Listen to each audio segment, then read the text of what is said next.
there is a third idea, and a very powerful idea that emerges from the idea of truth, courage, and non-violence. And that idea, of course, it is a symbol that many of you hate, but that idea is the Abhay Mudra, the symbol of the Congress Party, which, as you can see, is also in this image. And Jai Mahadev. And what that Rajnath Singh ji is looking very surprised. And what that Abhay Mudra shows, it is the next step of the evolution of the idea of facing the truth, fearlessness, and ahimsa. Satya and ahimsa, as Mahatma Gandhi ji used to say. And the Abhay Mudra is the idea that it is not good enough to just keep this internal. It is not good enough to not be scared. It is not good enough to use non-violence. It is also important that you make others not scared, that you help others become fearless, that you help others become non-violent. So in a sense, the Abhay Mudra is a projection from Shivji to the rest of the world about these two ideas. Of course, these two ideas were used by us, all of us, when we fought the British. And they were put forth by Mahatma Gandhi. The Prime Minister, of course, who has a direct connection with God, speaks directly to God. Yes, the Paramatma speaks to Modi ji's Atma directly. Unlike with all humans, we are all biological. We are born, we die, but the Prime Minister is a non-biological being. And the Prime Minister says Gandhi is dead. And Gandhi was revived by a movie. I mean, can you understand the ignorance? That Gandhi is dead and a movie revived the father of the nation. No, Gandhi is not dead. Gandhi is alive. Now, another very interesting thing I noticed. Hanji. That is not your problem. That is not your problem. It is not none of your business. It is not none of your business. And there's another thing I noticed. That it is not just one religion that talks about courage. In fact, all our religions talk about courage. So, here is the religion of Islam. Congress party ने शिव जी की photo दिखा दी है, गुस्सा हो गए. अब देखिए. Please माननीय सदस्य आप तो इस्लाम में भी कहा गया है, मैं पढ़ता हूं. एड्रेस इधर करें. He said, एड्रेस इधर करें माननीय सदस्य. हाँ जी, सॉरी. इस्लाम में भी लिखा गया है, कुरान में, the prophet, peace be upon him, said, God said, have no fear. I am with you, hearing and seeing. मतलब इस्लाम में भी कहा गया है कि डरना नहीं है. और जब इस्लाम में दुआ मांगी जाती है तो दोनों हाथ से, दाएं हाथ से अभय मुद्रा दिखाई देता है. उसके बाद गुरु नानक जी की ओर चलते हैं.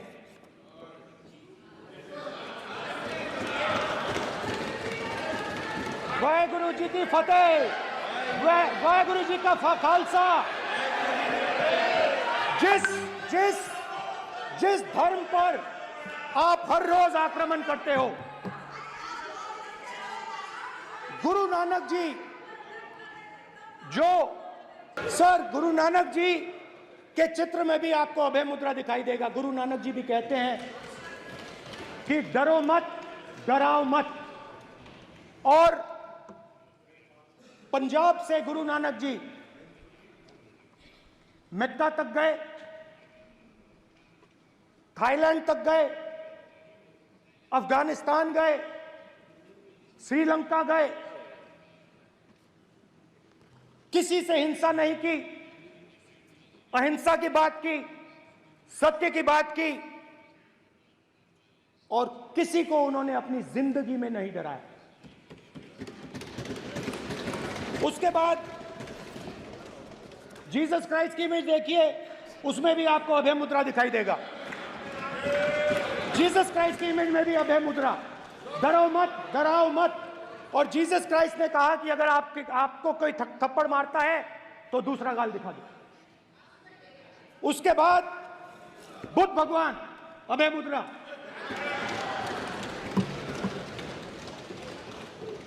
डरो मत, डराओ मत, अहिंसा। मतलब, और अंत में महावीर, डरो मत, डराओ मत, अभय मुद्रा। मतलब हिंदुस्तान के इतिहास में 3 फाउंडेशनल आइडियाज हैं। मोदी जी ने अपने भाषण में एक दिन कहा कि हिंदुस्तान ने किसी पर आक्रमण नहीं किया। उसका कारण है क्योंकि यह देश अहिंसा का देश है, यह देश डर का देश नहीं है। तो हमारे सारे के सारे महापुरुषों ने अहिंसा की बात की, डर मिटाने की बात की। डरो मत, डराओ मत, डरो मत, डराओ मत। और दूसरी तरफ शिव जी कहते हैं डरो मत, डराओ मत, अभय मुद्रा दिखाते हैं, अहिंसा की बात करते हैं, त्रिशूल को जमीन में गाड़ देते हैं। और जो लोग अपने आप को हिंदू कहते हैं वो 24 घंटा हिंसा, हिंसा, हिंसा, नफरत, नफरत, नफरत, असत्य, सत्य, असत्य।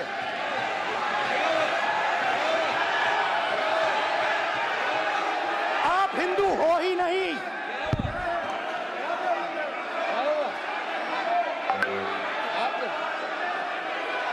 Just get me that picture of Shiva.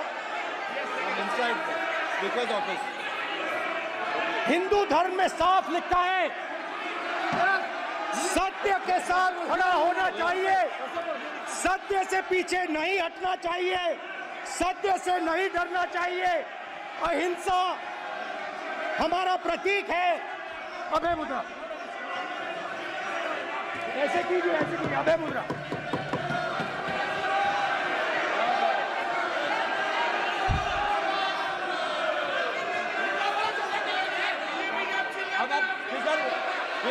नहीं आएगा। Prime minister will not speak. Then Prime Minister will speak. This will happen here. If you are doing this, it will repeat again. भाई भाई भाई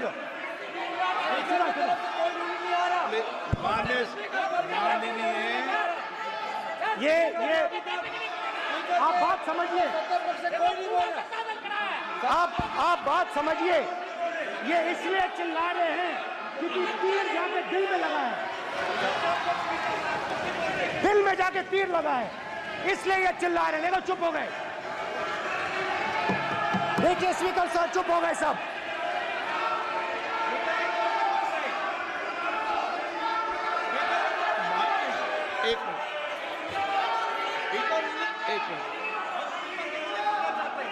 ये जो ये विषय बहुत गंभीर है। पूरे हिंदू समाज को हिंसक कहना ये गंभीर विषय है। बीजेपी को आपको नहीं नहीं नहीं नहीं नहीं नहीं, नरेंद्र मोदी जी पूरा हिंदू समाज नहीं है, बीजेपी पूरा हिंदू समाज नहीं है, आरएसएस पूरा हिंदू समाज नहीं है।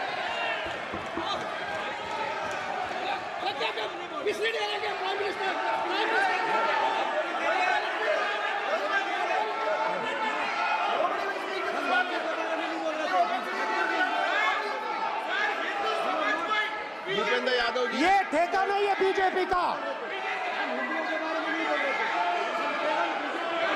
भूपेंद्र यादव जी बोलना चाहते हैं आप? ये सब हिंदू हैं यहां पे। अगर आप हिंदू धर्म के जो महापुरुष हैं, महापुरुष छोड़िए, अगर आप शिव जी को देखें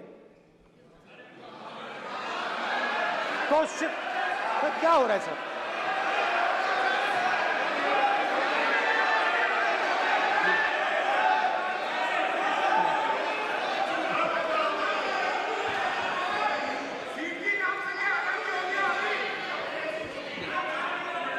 अगर आप शिव जी को देखें तो उनकी इमेज से आपको पता लगता है कि हिंदू डर नहीं फैला सकता, हिंदू हिंसा नहीं फैला सकता, हिंदू नफरत नहीं फैला सकता। और बीजेपी 24 घंटा नफरत, हिंसा, नफरत, हिंसा, नफरत, हिंसा। स्पीकर सर, कहां तक इन्होंने डर फैला दिया है?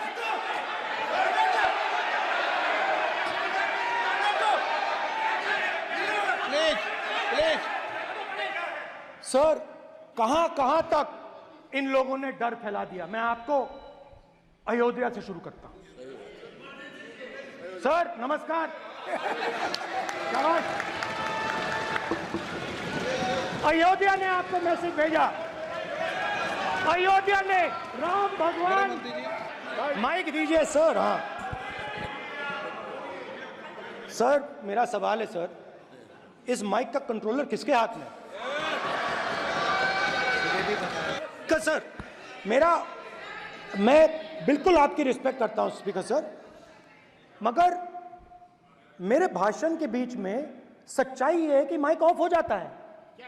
मैं क्या करूं, हो जाता है वो। अब आपने देखा मैंने अयोध्या शब्द यूज किया और माइक ऑफ हो गया। नो,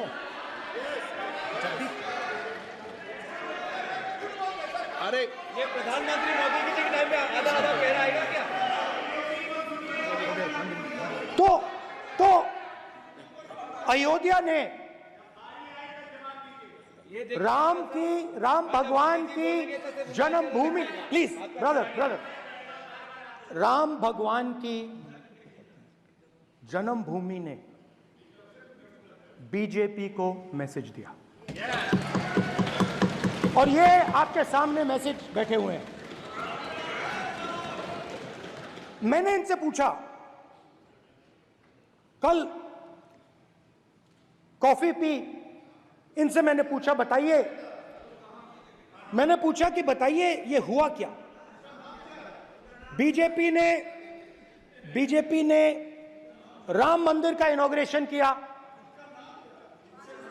बोलने दीजिए, राम मंदिर का इनॉग्रेशन किया। अरे भाई आप हार गए, उसको सहन करिए। नाम बोलने की कोई जरूरत नहीं है, मैं भाषण दे रहा हूं, आप नहीं दे रहे हो। मुझे बोलना है जो बोलना है, मुझे नाम लेने की कोई जरूरत नहीं, मुझे जो बोलना है मैं बोलूंगा। तो अयोध्या ने मैसेज दिया और मैंने इनसे पूछा कि हुआ क्या, और इनका जवाब आया। मैंने उनसे पूछा कि आपको कब पता लगा कि आप अयोध्या में जीत रहे हो, और आपने कहा पहले दिन से मुझे पता था। सही बात। और मैंने कहा ये क्या हुआ? उन्होंने कहा राहुल जी, अयोध्या में एयरपोर्ट बना, अयोध्या की जनता से जमीन छीनी गई और आज तक उन्हें मुआवजा नहीं मिला है। उन्होंने कहा, सही बात, उन्होंने कहा कि अयोध्या में जो भी छोटे छोटे दुकानदार थे, जो भी छोटी छोटी बिल्डिंग्स थी, उन सारों को तोड़कर गिरा दिया गया और उन लोगों को सड़क पर कर दिया गया। इन्होंने यह भी कहा कि अयोध्या के इनॉग्रेशन में अयोध्या की जनता को बहुत दुख हुआ, क्योंकि इनॉग्रेशन में अदानी जी थे, अंबानी जी थे, मगर अयोध्या का कोई नहीं था। और ये कारण था कि अयोध्या की जनता में, उनके दिल में नरेंद्र मोदी जी ने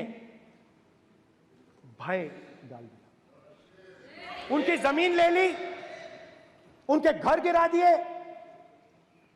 और फिर अयोध्या के गरीब लोगों को, किसानों को, मजदूरों को मंदिर के इनॉग्रेशन तक नहीं जाने दिया। मंदिर के इनॉग्रेशन छोड़ो, उसके बाहर भी नहीं जाने दिया। और इसीलिए अयोध्या की जनता ने सही मैसेज भेजा। अच्छा, इन्होंने मुझे एक और बात बोली, 3 बार इन्होंने कहा कि 3 बार नरेंद्र मोदी ने टेस्ट किया, 2 बार क्या मैं अयोध्या से लड़ जाऊं? और सर्वेयर्स ने कहा अयोध्या में मत लड़ जाना, अयोध्या में मत लड़ जाना, अयोध्या की जनता हरा देगी। और इसीलिए प्रधानमंत्री वाराणसी गए और वहां बच के निकले।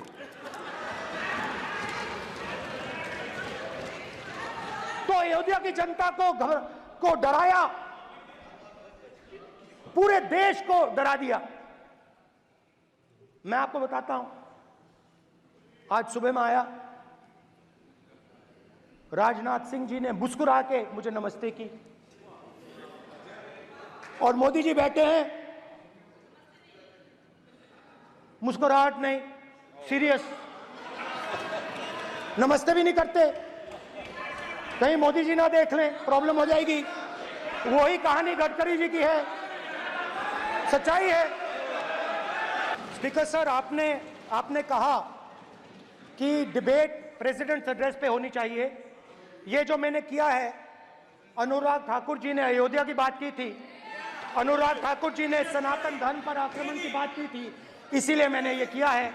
मैं दिखाना चाहता हूं कि अयोध्या में क्या हुआ, अयोध्या की सच्चाई क्या थी। प्रेसिडेंट्स डिबेट में उन्होंने बात उठाई थी, मैंने बात बंद की। प्रधानमंत्री जी को अच्छी लगी अयोध्या के बाद अच्छी लगी, डर फैलाया, और ऑपोजिशन का रिस्पांस एक साथ मिलकर भारत जोड़ो यात्रा, सारे के सारे ऑपोजिशन, पूरा देश एक साथ मिलकर कन्याकुमारी से कश्मीर तक चला। और जो आपने डर फैलाया, उसके बारे में यात्रा में बहुत कुछ सुनने को मिला।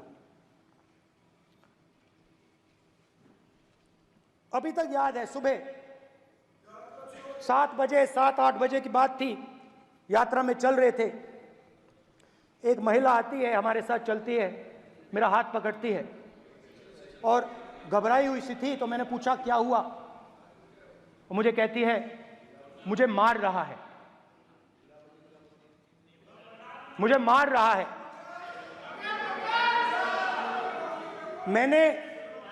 मैंने पूछा कौन मार रहा है,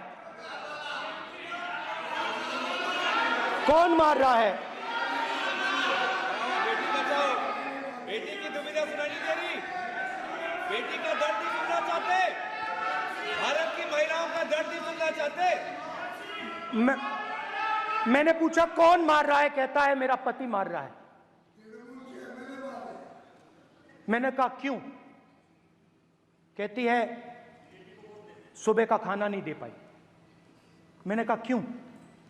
खरीद नहीं पाई, महंगाई है, महंगाई है, खरीद नहीं पाई, खाना नहीं पका पाई, इसलिए मुझे मार पिट रही है। मैंने कहा बहन क्या करूं, कैसे आपकी मदद करूं? कहती हैं आप कुछ मत कीजिए,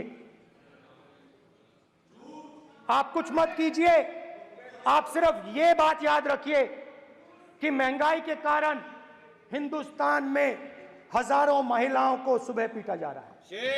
उसके शब्द हैं, मेरे शब्द नहीं हैं। गैस सिलेंडर, महंगाई, तो आपने गरीबों को, महिलाओं को डराने का काम किया। शिव जी कहते हैं डरो मत, डराओ मत। आपने हिंदुस्तान की महिलाओं को महंगाई से हर रोज डराया है। कुछ दिन पहले मैं पंजाब में अग्निवीर के परिवार से मिला। सुनिए अग्निवीर के परिवार से मिला। छोटा सा घर था, छोटा सा घर था।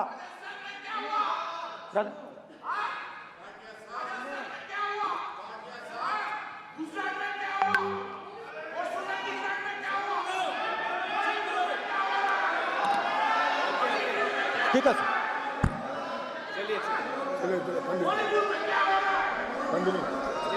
छोटे